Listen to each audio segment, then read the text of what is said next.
In the temperate region of the South Pacific, blessed by a warm sun and mild sea airs, lies the beautiful island of Tasmania.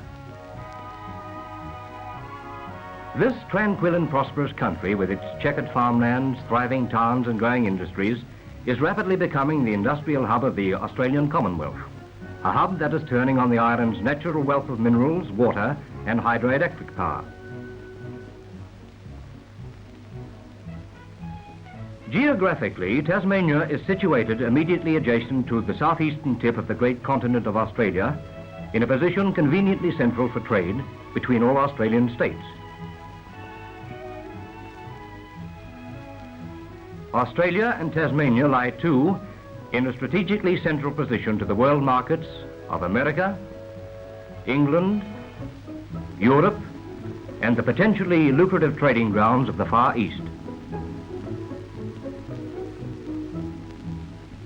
Topographically, Tasmania is an island nearly twice the size of Holland, rich in natural resources and scenic beauty. Snow-capped mountains of the west and picturesque towns and lakes of the highlands feed a network of rivers and streams that run to all corners of the state, through hills and across plains, and provide, together with a regular rainfall, an abundant all-the-year-round supply of water. A supply which irrigates rich pasture lands grazing beef and dairy cattle, and sheep that run 5 to the acre, crops of oats, potatoes, and hops, and orchards of apples and pears. Primary products produced for home consumption and a valuable export trade. But Tasmania's economy does not rely solely on primary products. Extensive factories, many sponsored with overseas capital, produce over $200 million worth of goods each year. Goods ranging from processed metals to glass, printed textile fabrics, confectionery, and fine papers, newsprint and hardboards produced from the pulp timbers of Tasmania's extensive eucalypt forests, and beautiful plywoods that are already finding a market in the United States. Many of the products of industry are derived from raw materials found within the state. Copper ore is mined extensively at Mount Lyell in the Midwest by the open cut method.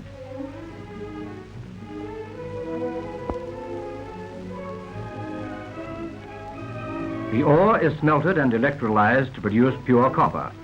More than half the annual output, valued at $6 million, is exported out of Tasmania. The balance remains within the state as one of the main components in the production of non-ferrous strip metals at the Austral Bronze Works in the south. This factory is the main producer of non-ferrous strip in Australia.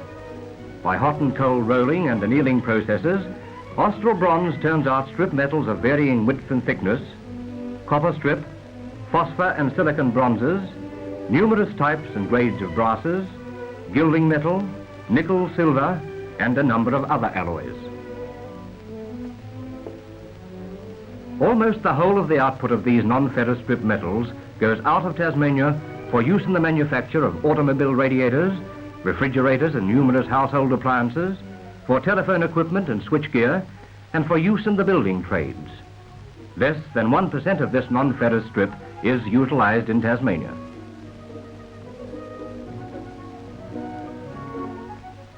In addition to copper involved in strip metal processing, other raw materials like zinc are products of the state. From locally mined zinc lead and imported concentrates, this huge electrolytic zinc plant at Risdon produces over 100,000 tons of zinc ingots annually. Almost the complete output of zinc ingots is shipped to the Australian mainland and overseas for such uses as the many galvanizing processes in industry. The plant also produces large quantities of die-casting alloys, 99% of which are absorbed by mainland states. The sole Australian producer of die-casting alloys and zinc ingots, Tasmania has unlimited opportunities for on-the-spot exploitation of these important raw materials.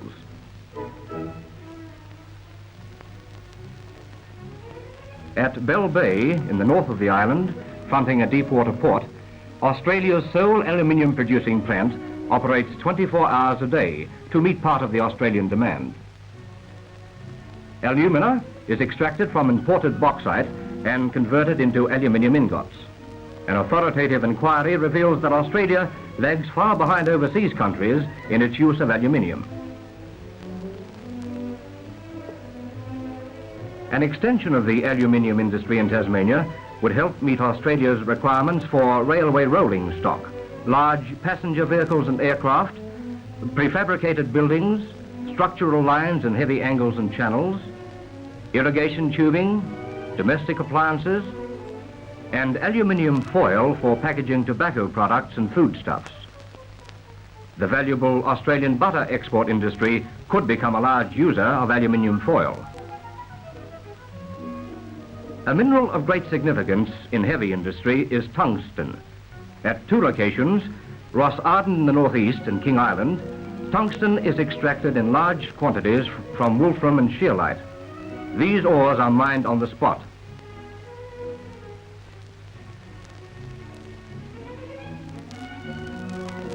An essential ingredient in the hardening of steel and steel alloys, the whole of the output of metallic tungsten from these two sources is exported out of the state for use elsewhere. Limestone, a common auxiliary in industry, abounds throughout the state in huge quantities. Extensive deposits of high-grade limestone are virtually untapped. In addition to its use as a flux in heavy industry, limestone is employed as a basic constituent in the manufacture of cement and asbestos cement sheeting in the north of the island. Limestone, too, is processed in the south to recover calcium carbide. This plant is the sole Australian producer of calcium carbide, a key commodity in industry. The acetylene gas derived from it is used on the mainland for the many oxyacetylene processes like heat boring, cutting and welding.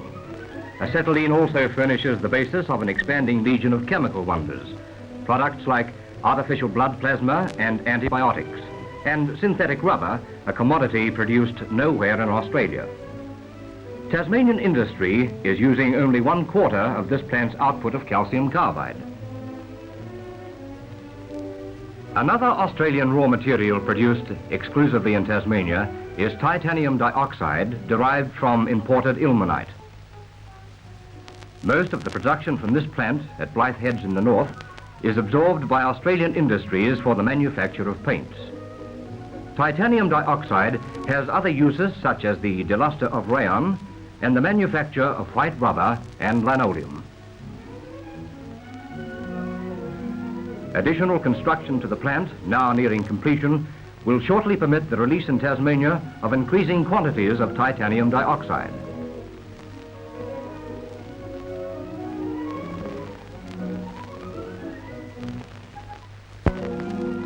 An important contributive factor to Tasmania's present and future prosperity is its abundance of minerals of different kinds. Tin mining and dredging operations produce nearly 1/2 of Australia's total output of metallic tin, to be used mainly for the manufacture of tin plate on the mainland. Other known deposits of tin are waiting to be tapped. So also are unexploited sources of iron pyrites and deposits of iron. Nickel, that occurs both in silicate and sulfide forms. Alluvial deposits of chromite and occurrences of uranium. Materials of a different type are the fabrics and wastes processed from raw yarns. At this Launceston factory, the raw yarns are woven into rayon, cotton, nylon and terylene fabrics in sizable quantities, 99% of which go to the mainland. The textile industry in Australia is an important one, and Tasmania offers broad scope for expansion in this field. It offers it by technical integration and the further processing of these textile products. The power for Tasmanian industry is provided by a huge link-up of hydroelectric schemes owned and operated by the state through a hydroelectric commission. The heavy rainfall and melting snows of the Central Plateau region are trapped at high level in numerous natural and man-made lakes. This permits the Commission to produce energy at a lower cost than elsewhere in Australia or in most other countries. Relatively inexpensive development of resources and efficient operating has enabled the Commission to maintain extremely low electricity rates for industrial, commercial and domestic users.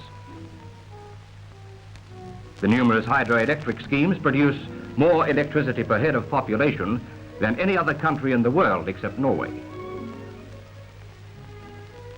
The availability of an abundant and cheap supply of energy has been a significant factor in the location in the island of a number of important power-orientated industries.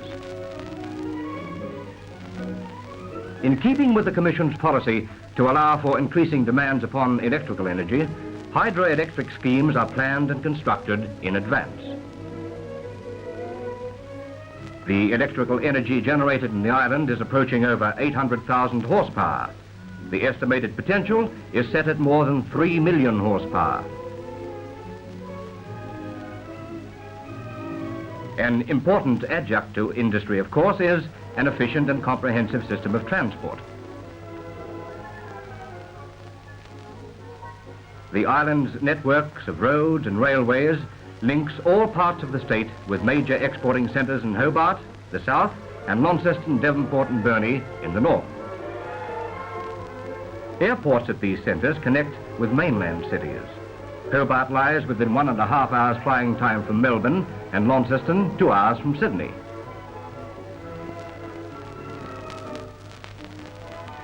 Regular air freighting services out of the state provide cheap transport for light, expensive products. Regular shipping services also connect the island with mainland capitals and overseas. The chief port, Hobart, is one of the finest deep-water harbours in the world, and ships may tie up at any tide almost within the heart of the city. Situated in the south by the River Derwent, Hobart is the capital of Tasmania and the biggest centre for Tasmanian industry. Here are located important industrial and commercial concerns. Here also are the material and cultural facilities expected of a thriving community: churches, theatres, public utilities, hospitals. Numerous high schools, technical colleges and a university provide the state with its own scientists, administrators and skilled workers. A constant influx of migrants from Europe has been enlarging the ranks of the skilled worker. The people who populate Hobart and Launceston, the northern centre, and cities like Devonport and Burnie, and in short the whole island, are people of British stock with the same Anglo-Saxon heritage as the United States.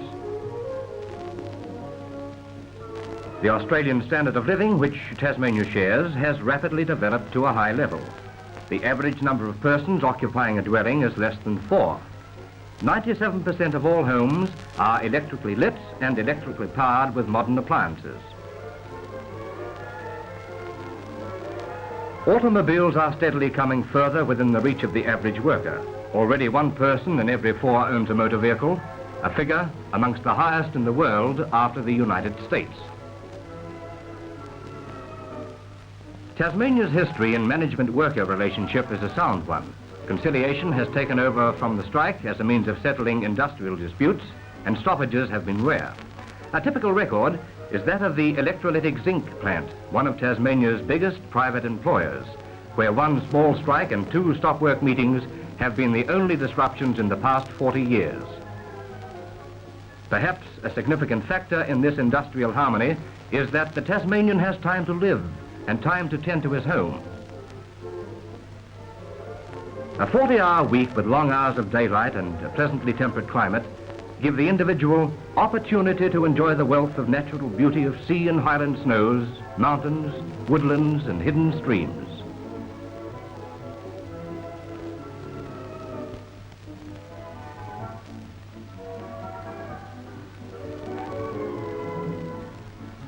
Tasmania industrially is a young state, but its developmental prospects, seen by the men planning and making them, have a dominant theme of confidence.